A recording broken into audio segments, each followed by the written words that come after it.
Place it is, though, Newcastle. There they are, rooted at the bottom of the table, but still more than 30,000 fans turning up at St James's Park for this match against the Spurs. And our commentator there is Martin Tyler. We pick up the action in the first half. Newcastle United are in the striped shirts, and the score is 0-0. Here's Paul Stevenson, and Ardiles sorting it out for Tottenham. Plenty of spring in the step for the 34-year-old Argentinian, who's fully fit now, really for the first time for a couple of years. And that's why David Pleat really has stayed with him and an unchanged side following Sunday's triumph over Liverpool. Chris Waddle played a major part in that, of course, and it's his pass for Steve Hodge. Clive Allen and Hodge. Martin Thomas kicks it out. And it's just over by Waddle following in. He'd started it, and he very nearly finished it. But Steve Hodge, who scored twice against Newcastle for Aston Villa back in October, was very nearly in for the opener here for Tottenham. And then Waddle with the goal gaping, although the ball didn't run truly to him. Neil McDonald's header. Mabbutt had the ball and the free kick. Well, Waddle has been back here before. He played for Tottenham here last season and scored in a 2-2 draw. And Ardiles, after some neat footwork, is sent flying by the exuberant Gascoigne.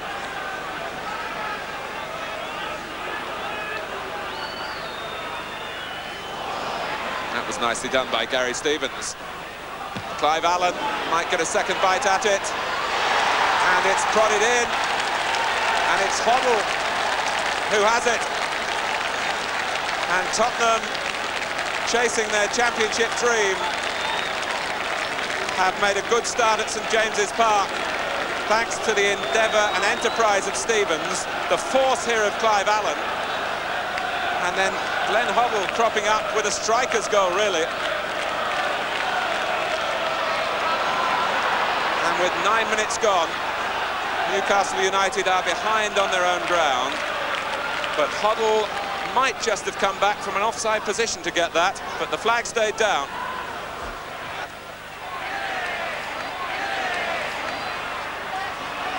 Tottenham will be better advised, I'm sure,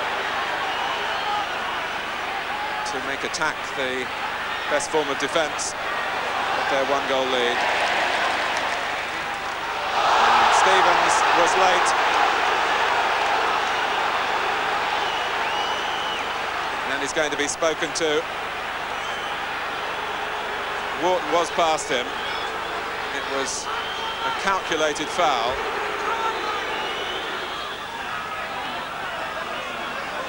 Hoddle. Thomas, Gary Mabbutt has made his way up on the far side. If Thomas can get in a deep cross, and it is indeed aimed towards Mabbutt, and the volley was for Waddle. Well, after the last two games, you rather get into the habit of expecting it to end up in the back of the net when Chris Waddle decides to shoot.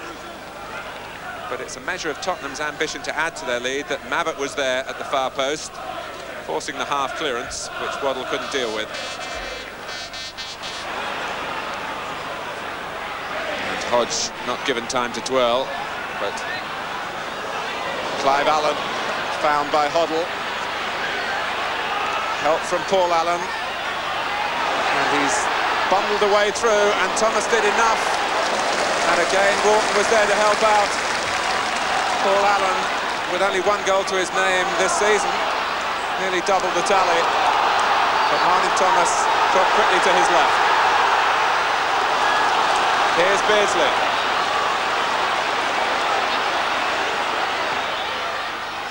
Gascoigne. Sometimes Peter Beardsley uses his right foot like an ice hockey player uses his stick to propel the puck. And he was trying that sort of pass then into the chest of Gascoigne. comes quicker than defenders expect. And it was too quick for Gascoigne to control.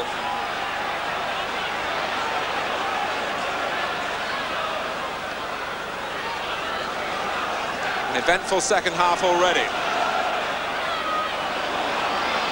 McCreary.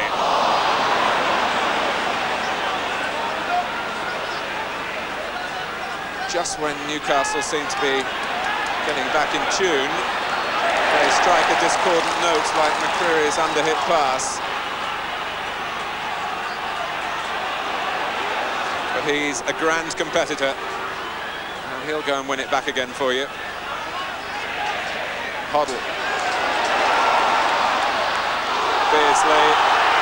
Just a little trip by Hoddle, and Peter Beardsley in fact has a slightly swollen foot caused by a training clash this morning with Paul Gascoigne.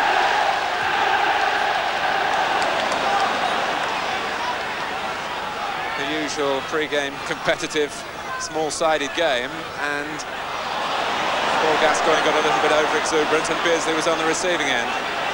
2 frowns up at the training ground, I can tell you that. And Clive Allen nearly adds to Newcastle's dismay.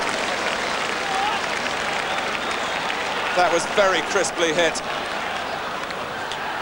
As he looks to move off number 40, where he's been stuck for a couple of games in his goal tally. Waddle. Hodge away to his left, and Thomas.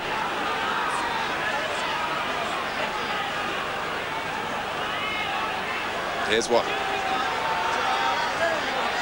And that was beautifully played with Hoddle, and Chris Waddle is in and punches the air in disappointment.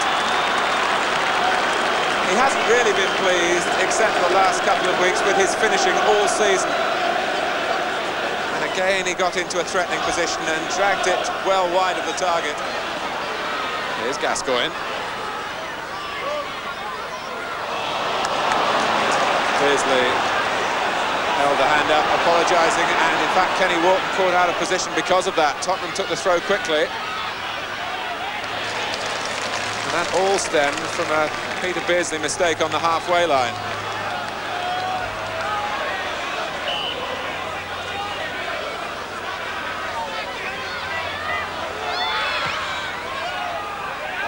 Goff with a free header, and Martin Thomas, who had a spell on loan with Tottenham back in 1982,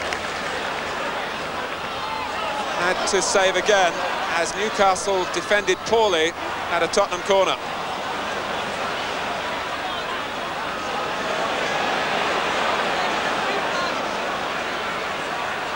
Waddle. Hodge covered a lot of ground. It was an ambitious pass by Waddle, or attempted pass, but he's been making them pay in recent games. Gascoigne. Here's Stevenson. Beardsley calling for an early cross.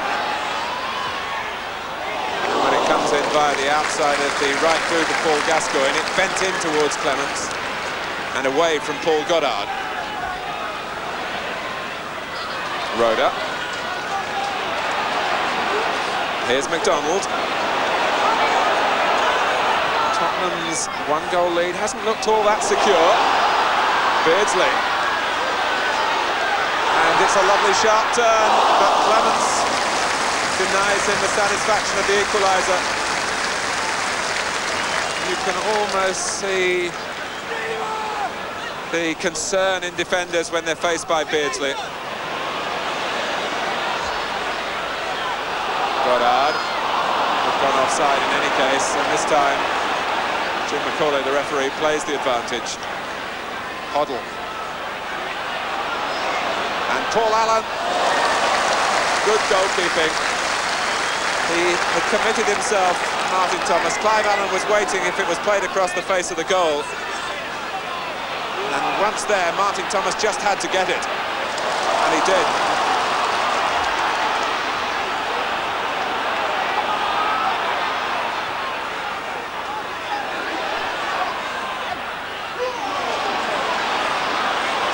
Beardsley.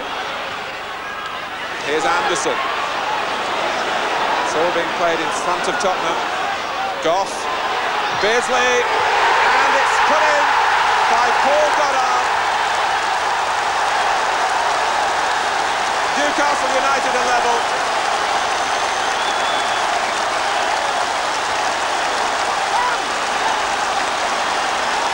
Suddenly, the more direct tactic paid off. It's a weak header by Goff, whipped across, and Goddard was in for the kill. 1-1.